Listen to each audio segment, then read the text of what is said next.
न्यूजमध्ये आपल्या सर्वांचे सहर्ष स्वागत आहे. मी उद्धव चाटे, आदर्श न्यूज संपादक. आता वळूया आपण महत्त्वाच्या पुढील बातम्याकडे.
हिंदवी स्वराज्याचे सरसंस्थापक छत्रपती शिवरायांना मानाचा मुजरा करतो। भारतीय राज्यघटनेचे शिल्पकार भारतरत्न डॉक्टर बाबासाहेब आंबेडकर यांना मानवंदना अर्पित करतो। उपस्थित सर्व भगिनी आणि बंधूंनो, आपणा सर्वांना महाराष्ट्रातील जनाजनाला आणि संपूर्ण हिंदुस्थानातील माझ्या भारतीय भगिनी आणि बंधूंना भारतीय स्वातंत्र्य दिनाच्या मी खूप खूप शुभेच्छा देतो। आणि आमचं स्वातंत्र्य अबाधित राहो, ते चिरायू राहो, ते समृद्ध होत राहो, अशा प्रकारची प्रार्थना ईश्वराच्या चरणी करतो। आज या स्वातंत्र्य दिनाच्या निमित्ताने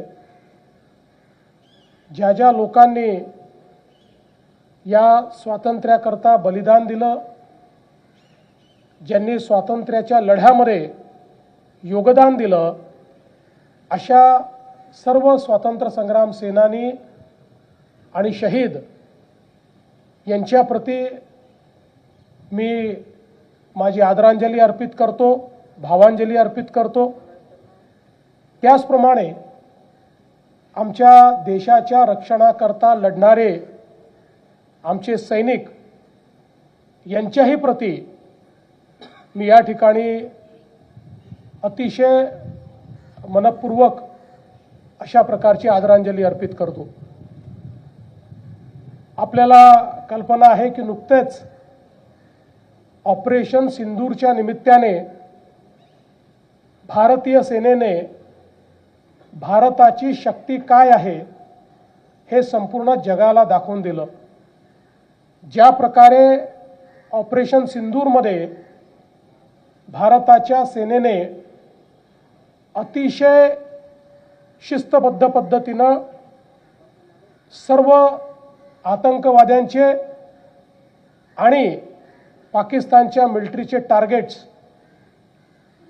ध्वस्त केले आणि त्यातून भारतावर आलेले हल्ले ज्या प्रकारे परतवून लावले, जगाला देखील नवीन भारत काय आहे हे या ऑपरेशन सिंदूरमुळे समजलेलं आहे। आणि म्हणून ऑपरेशन सिंदूरमध्ये ज्या ज्या आमच्या सेनेच्या अधिकाऱ्यांनी आणि सैनिकांनी सहभाग घेतला, त्यांचंही मी मनापासून अभिनंदन करतो, त्यांचे आभार मानतो। आज खरं म्हणजे देशाचे प्रधानमंत्री माननीय नरेंद्र मोदीजी यांच्या नेतृत्वात आपला भारत सातत्याने प्रगती करतोय आणि केवळ एका दशकामध्ये भारताने 11व्या जगातल्या मोठ्या अर्थव्यवस्थेपासून जगातल्या 4थ्या मोठ्या अर्थव्यवस्थेपर्यंत एक मोठी मजल मारलेली आहे। आणि आज भारताची विकास गाथा ही कोणी थांबवू शकत नाही, अशा प्रकारची परिस्थिती निर्माण झालेली आहे। ज्या प्रकारे विविध क्षेत्रांमध्ये भारत प्रगती करतो आहे आणि आता तर स्पेसच्या क्षेत्रातही ज्या प्रकारे भारताने आपलं पाऊल ठेवलेलं आहे, मला असं वाटतं की आता ही विकास गाथा यापुढे थांबणार नाही। पण त्याच वेळी माननीय प्रधानमंत्री महोदयांनी दिलेला आत्मनिर्भर भारताचा जो नारा आहे हा देखील अत्यंत महत्त्वाचा आहे।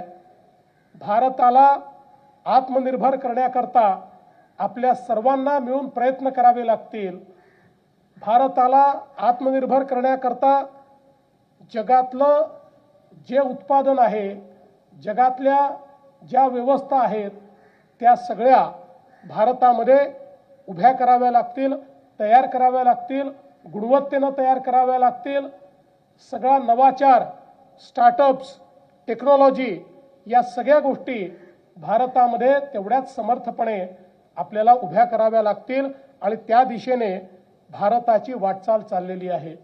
आणि त्याच वेळी आपल्या प्रधानमंत्री महोदयांनी आपल्याला एक अजून आव्हान केलं आहे, ते म्हणजे स्वदेशीचं। जिथे जिथे शक्य असेल त्या त्या ठिकाणी स्वदेशीचा वापर करून आपल्याला आत्मनिर्भर भारताला बळकटी द्यायची आहे, त्याला एक महत्त्वाचं स्थान मिळवून द्यायचं आहे. आज भारताच्या या संपूर्ण विकास व्यवस्थेमध्ये अतिशय वेगानं पुढे जाणारं एक राज्य म्हणजे आपलं महाराष्ट्र राज्य आहे. महाराष्ट्राने विकसित भारताच्या स्वप्नामध्ये विकसित महाराष्ट्राची भर टाकण्याकरता आपलं कार्य सुरू केलं आहे. मला सांगताना आनंद वाटतो की आज भारतामध्ये जी काही थेट परदेशी गुंतवणूक येते त्यापैकी 40% गुंतवणूक ही एकट्या महाराष्ट्रामध्ये आपण आलेली बघितली आणि मोठ्या प्रमाणात या गुंतवणुकीतून रोजगाराची निर्मिती आज महाराष्ट्रामध्ये होते आहे. वस्तू निर्माणाच्या क्षेत्रामध्ये महाराष्ट्र नंबर 1 आहे. एक्सपोर्टच्या क्षेत्रामध्ये महाराष्ट्र पहिल्या क्रमांकावर आहे. स्टार्टअपच्या क्षेत्रामध्ये महाराष्ट्र पहिल्या क्रमांकावर आहे. आणि एक मोठी घोडदौड महाराष्ट्राची चाललेली आहे. एकीकडे उत्तम अशा प्रकारचं त्या ठिकाणी शिक्षेची व्यवस्था, शिक्षणाची व्यवस्था आणि शिक्षणाच्या व्यवस्थेसोबत मानव संसाधन विकसित करण्याकरता महाराष्ट्राने सुरू केलेले प्रयत्न, त्यातनं मला हा विश्वास आहे कौशल्य प्रशिक्षित मानव संसाधनाच्या माध्यमातून पुढच्या काळामध्ये महाराष्ट्र हा देशाच्या या संपूर्ण विकास व्यवस्थेला नेतृत्व देईल.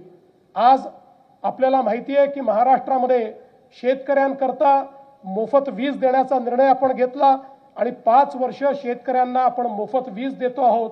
त्याचवेळी आमच्या शेतकऱ्यांना दिवसा 12 तास वीज मिळाली पाहिजे याकरता मुख्यमंत्री सौर कृषी वाहिनी योजनेच्या अंतर्गत जगातला सगळ्यात मोठा डिस्ट्रीब्युटेड सोलरचा प्रकल्प हा महाराष्ट्रामध्ये सुरू आहे आणि 2026च्या डिसेंबरमध्ये हा प्रकल्प पूर्ण झाल्यानंतर निश्चितपणे आमच्या शेतकऱ्यांना 12 तास दिवसाची वीज मिळेल आणि त्यासोबत 100% हरित वीज देणारा महाराष्ट्र हे पहिलं राज्य या ठिकाणी तयार होईल. आज पाण्याच्या क्षेत्रामध्ये, सिंचनाच्या क्षेत्रामध्ये मोठ्या प्रमाणात काम आपण चालू केलं आहे. विशेषतः नदी जोड प्रकल्पाच्या माध्यमातून वैनगंगा नळगंगा योजना असेल किंवा समुद्रात वाहून जाणारं पाणी हे गोदावरीच्या खोऱ्यामध्ये आणून उत्तर महाराष्ट्र आणि मराठवाड्याला दुष्काळमुक्त करणं असेल किंवा विविध नदीजोड प्रकल्पाच्या माध्यमातून तापीच्या खोऱ्यामध्ये त्या ठिकाणी पाणी आणण्याचा विषय असेल, या सगळ्या विषयांमुळे आज मोठ्या प्रमाणात आपण पाहू शकतो की आपल्या शेतकऱ्याच्या शेतीला पाणी देण्याकरता, उद्योगाला पाणी देण्याकरता, पिण्याचं पाणी देण्याकरता मुबलक अशा प्रकारचं पाणी त्या ठिकाणी त्याचा साठा तयार करणारं महाराष्ट्र एक महत्त्वाचं राज्य होणार आहे.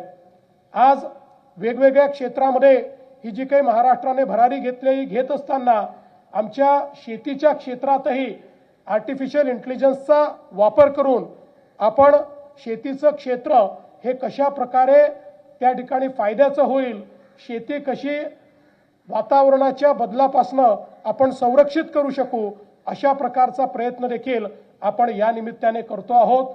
आणि स्मार्ट सारखी योजना असेल किंवा वेगवेगळ्या प्रकारच्या मार्केट इंटरव्हेन्शनच्या योजना असतील, यामुळे निश्चितपणे आमच्या शेतकऱ्यांना एक चांगला त्या ठिकाणी चांगली व्यवस्था देण्याचा प्रयत्न हा आपल्या सरकारच्या माध्यमातून चाललेला आहे. आज मला याही गोष्टीचा आनंद आहे की आपल्या महाराष्ट्रामध्ये आपल्या सुरक्षा दलांनी, आपल्या पोलिसांनी ज्या प्रकारे कायदा आणि सुव्यवस्थेचं या ठिकाणी राज्य निर्माण केलेलं आहे आणि विशेषतः मला अभिनंदन करायचंय गडचिरोलीमध्ये काम करणाऱ्या आमच्या पोलिसांचं की ज्यांनी जवळपास आता गडचिरोलीला नक्षलमुक्त, माओवादी मुक्त त्या ठिकाणी केलेलं आहे आणि आता देशाचं नवीन एक प्रकारे स्टील हब म्हणून गडचिरोली तयार होत आहे आणि पुढच्या 10 वर्षामध्ये देशातली सगळ्यात मोठी स्टीलची कॅपॅसिटी ही गडचिरोलीमध्ये तयार होणार आहे. ही देखील एक अत्यंत आनंदाची गोष्ट आहे. आज आपण पाहू शकतो की महाराष्ट्राच्या विविध क्षेत्रांमध्ये इन्फ्रास्ट्रक्चरचे वेगवेगळे प्रोजेक्ट्स हे आपण हातामध्ये घेतलेले आहेत. रोड्स असतील, पोर्ट्स असतील, एअरपोर्ट्स असतील, वाढवणसारखं बंदर आपण बांधतोय जे जगातलं 10व्या पहिल्या 10 पोर्ट्समधलं एक पोर्ट आहे जे महाराष्ट्राला आणि भारताला एक नवीन मॅरिटाईम पॉवर म्हणून या ठिकाणी तयार करणार आहे. त्याचवेळी पुण्याचं एअरपोर्ट असेल, मुंबईचं एअरपोर्ट असेल, नागपूरचं एअरपोर्ट असेल, गडचिरोलीचं एअरपोर्ट असेल, अमरावतीचं एअरपोर्ट असेल, संभाजीनगरचं एअरपोर्ट असेल, सगळ्या विमानतळांना नवीन विमानतळ बांधणं किंवा आधुनिक करणं हे कार्य देखील आपल्याकडे चाललं आहे. समृद्धी महामार्ग असेल, शक्तीपीठ महामार्ग असेल, यातनं महामार्गांचं जाळं आपण तयार करतो आहोत आणि त्यासोबत 1000 लोकसंख्येपर्यंतच्या प्रत्येक गावामध्ये त्या ठिकाणी कॉन्क्रीटचा रोड नेण्याचा देखील आपण निर्णय घेतलेला आहे आणि त्याचंही काम आपण लवकरच सुरू करतो आहोत. बंधू भगिनींनो, ही विकासाची गाथा अशाच प्रकारे पुढे जात राहणार आहे आणि आमचा विश्वास आहे की भारताच्या विकासाच्या गाथेमध्ये महाराष्ट्र हा सर्वात मोठा सहभागी असणार आहे आणि त्या दृष्टीनं येत्या काळामध्ये आपल्याला सगळ्यांना मिळून या ठिकाणी काम करायचं आहे. मी पुन्हा एकदा महाराष्ट्राच्या जनतेचं या ठिकाणी अभिनंदन करतो. महाराष्ट्राच्या जनतेला शुभेच्छा देतो. हा महाराष्ट्र छत्रपती शिवाजी महाराजांनी दाखवलेला मार्ग आणि आमच्या संतांच्या मांदियाळींनी जो आम्हाला मार्ग दाखवलेला आहे त्याच मार्गाने आणि भारतरत्न डॉक्टर बाबासाहेब आंबेडकरांच्या संविधानाच्या अनुरूप यापुढेही चालत राहील अशा प्रकारचा विश्वास व्यक्त करतो. पुन्हा एकदा आपल्या सर्वांना शुभेच्छा देऊन माझं बोलणं संपवतो. धन्यवाद. जय हिंद, जय महाराष्ट्र.